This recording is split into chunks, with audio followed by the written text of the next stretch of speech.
mahasiswa untuk terus berprestasi. Nah, salah satu program yang dimiliki oleh Unpar saat ini adalah Kriyasadana. Kriyasadana merupakan beasiswa yang diberikan kepada mahasiswa Unpar yang memiliki indeks prestasi akademis paling tinggi jika dibandingkan dengan teman-teman mahasiswa lainnya di Unpar. Dari sekian banyak pendaftar, terpilihlah 3 mahasiswa yang berhak mendapatkan beasiswa tersebut. Dan inilah ketiga orang tersebut. Halo, perkenalkan nama saya Devni Andrea, mahasiswi jurusan Hubungan Internasional Angkatan 2020 Universitas Katolik Parahyangan.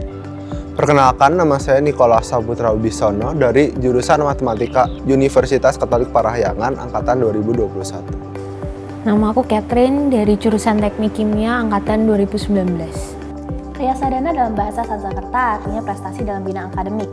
Unpar mengapresiasi mahasiswa dan mahasiswinya yang memiliki capaian terbaik dalam prestasi tersebut. Salah satu tolak ukurnya adalah melalui indeks prestasi kumulatif. Jadi, cara saya mendapatkan beasiswa Kriyasadana adalah dengan mencapai dan mempertahankan performa akademik, yaitu nilai IPK. Keuntungan yang diberikan yaitu apresiasi dalam bentuk keringanan biaya studi yang termasuk UKPS dan juga biaya SKS. Jadi awal cerita aku bisa dapat beasiswa ini adalah waktu itu semester 3, jadi aku dapat informasi itu dari website Unpar.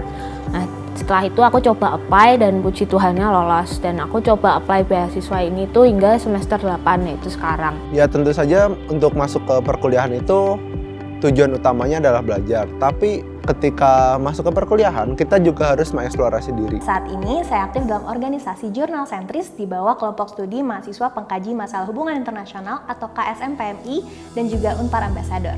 Itu aku waktu semester 4 dan semester 5 itu aku tergabung di Himpunan Mahasiswa Teknik Kimia. Di khususnya itu Divisi Pengembangan Sumber Daya Anggota. Dan untuk saat ini aku sedang sibuk untuk menjadi asisten laboratorium di Laboratorium Teknik Kimia. Saya sendiri tergabung dalam himpunan mahasiswa program studi matematika Unpar sebagai wakil koordinator divisi akademik tahun 2022-2023. Di himpunan ini saya menjadi wakil koordinator divisi akademik. Tapi selain itu saya juga mengikuti beberapa program kerja. Di beberapa program kerja ini saya pernah menjadi staf di divisi acara, saya juga pernah menjadi wakil koordinator divisi bagian hubungan masyarakat, dan masih banyak lagi. Kalau bicara tentang membagi waktu, tentunya sebagai mahasiswa mengalami kesulitan di masa awalnya. Membagi waktu itu menjadi masalah ya bagi semua orang. Saya juga pada awal masuk ke perkuliahan saya merasa kesulitan dalam membagi waktu. Tapi dengan terus belajar, terus mencoba, aku mencoba untuk disiplin dalam melakukan semua kegiatan yang telah aku jadwalkan. Seiring berjalannya waktu, saya menemukan formula yang tepat untuk saya membagi waktu, yaitu skala prioritas ya. Ada 2 cara saya membagi waktu. Yang pertama yaitu personal rule of thumb, yaitu komitmen saya tersendiri yang dibangun berdasarkan pengalaman pribadi. Personal rule of thumb saya yaitu membatasi maksimal 3 kegiatan besar dalam 1 semester. Kemudian yang kedua yaitu mindfulness, artinya ketika sedang mengerjakan apapun maka saya harus fully present dalam kegiatan tersebut. Misalnya di dalam kelas maka harus tetap mendengarkan dosen dan mencatat supaya pekerjaan juga cepat selesai. Jadi dengan disiplin, dengan melakukan kegiatan tersebut, aku bisa memanfaatkan waktuku untuk yang hal lain, tetapi juga dapat melaksanakan kegiatan itu dengan maksimal untuk mendapatkan hasil yang efektif. Menurut saya, prestasi sendiri adalah hal yang membanggakan apapun itu. Jadi justru sangat terbuka luas bagi mahasiswa untuk berprestasi. Kita bisa berprestasi tidak hanya di akademik saja, tapi kita juga bisa di non-akademik dan juga bahkan keorganisasian. Tentunya bisa untuk mahasiswa tetap berprestasi tetapi masih memiliki kegiatan lain. Nggak jarang juga kalau kegiatan lain itu justru yang memotivasi mereka untuk terus berprestasi. Menurut saya, mahasiswa yang berprestasi itu mereka yang punya self-awareness tinggi. Mereka tahu apa yang mereka sukai dan tidak mereka sukai, kelebihan dan kekurangan mereka, serta memanfaatkan kekurangan ini sebagai ruang untuk bertumbuh.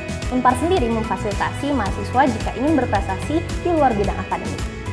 Menurut saya, dalam berprestasi atau membuat prestasi itu kita membutuhkan 2 hal, cukup 2 hal. Yang pertama itu adalah passion, yang kedua adalah dedikasi. Kalau kamu sudah punya tujuan dan kamu sudah tahu cara melakukannya, itu disiplin dalam melakukannya. Yang pertama, build a growth mindset.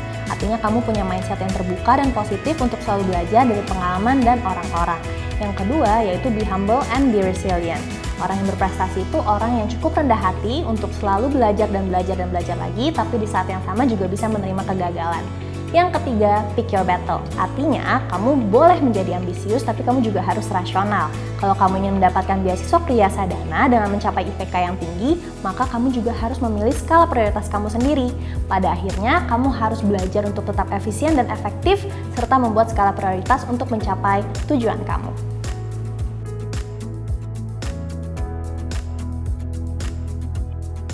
Itu dia cerita dari mahasiswa penerima beasiswa Kriya Sadana Unpar. Tentunya, Unpar memberikan banyak kesempatan lewat beragam beasiswa untuk kalian. Jadi, teruslah berjuang dan tetap semangat. Raih prestasi terbaikmu di sini, sekarang.